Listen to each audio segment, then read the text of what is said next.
Hello everyone, कैसे हो आप सब। आज मैं आई हूँ एक न्यू प्रिडिक्शन के साथ। आज हम जानने की कोशिश करेंगे कि अचानक से आप दोनों के लव लाइफ में कौन से चेंजेस होने वाले हैं।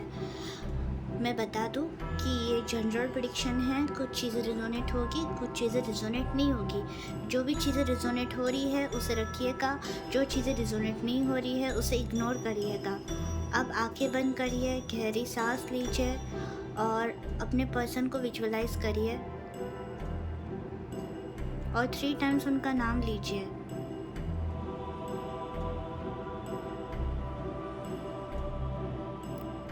जैसे कि दिख रहा है कि आपके पर्सन वाकई में रिस्पॉन्सिबिलिटी से बहुत ज़्यादा भागते हैं।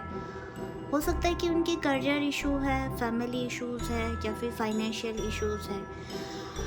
जैसे कि दिख रहा है मल्टीपल इश्यूज़ तो फेस कर रहे हैं और उनका नेचर इशू भी है, क्योंकि उनका नेचर बहुत ज़्यादा एरोगेंट नेचर है, ईगोस्टिक है, अनमैच्योर बिहेवियर है या फिर सोच समझ के बात नहीं करता है, इस टाइप का बिहेवियर है।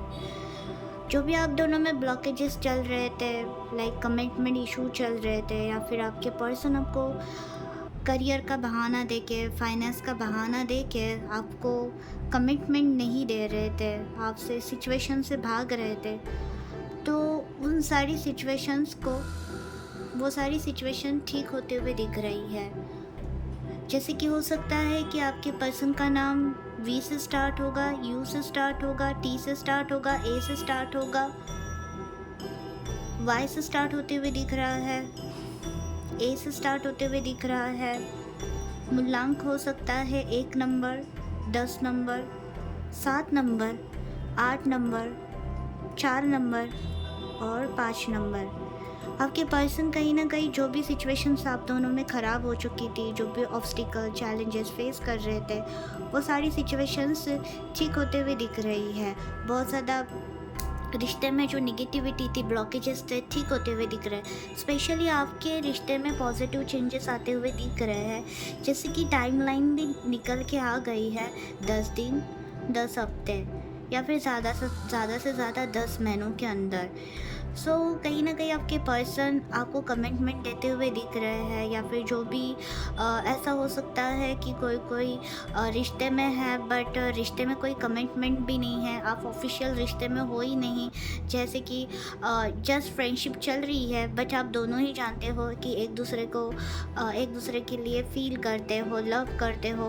तो ऐसे ऐसे केस में भी दिख रहा है कि आपके पर्सन सामने से आके आपको प्रपोज करते हुए, जो रिश्ता एक स्ट्रॉन्ग होते हुए दिख रहा है, एक रिश्ते की नई शुरुआत होते हुए दिख रही है। वैसे तो मुझे पॉजिटिव चेंजेस ही दिख रहे हैं, कुछ ऐसा निगेटिव निकल के नहीं आया है। जो भी पर्सन थर्ड पार्टी सिचुएशन में है, जो भी पर्सन थर्ड पार्टी में अटके हुए हैं, ब्लॉकेजेस है, वो ब्लॉकेजेस रिमूव हो जाएंगे। और जैसे कि दिख रहा है कि कोई पर्सन आपको छोड़ के किसी थर्ड पार्टी के लाइफ में चले गए थे, तो उनके पर्सन भी लाइफ में आते हुए दिख रहे हैं, उनके रिग्रेट हो के चीज़ों को सही करते हुए।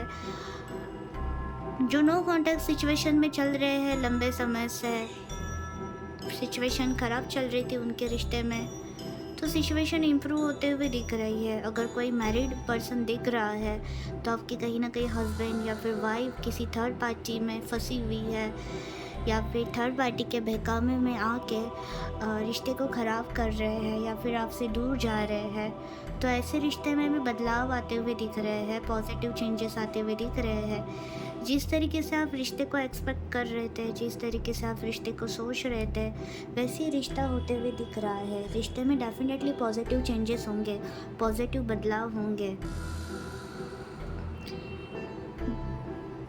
चीज़ें जो ख़त्म हुई है उस चीज़ों में न्यू शुरुआत होगी और लॉन्ग टर्म के लिए होगी। ऐसे लग रहा है कि यूनिवर्स ही आप दोनों को मिलाना चाहते हैं, यूनिवर्स ही इस रिश्ते को एक मौका देना चाहते हैं। यूनिवर्स चाहते हैं कि आप उन्हें एक मौका दो, चीज़ों को सही करो, चीज़ों को ठीक करो। आप जो भी मैनिफेस्ट कर रहे हो या फिर जो भी चीज़ें आप कर रहे हो, डेफिनेटली करते रहिए, क्योंकि इसका असर पॉजिटिव दिख रहा है। यूनिवर्स पे ट्रस्ट करिएगा।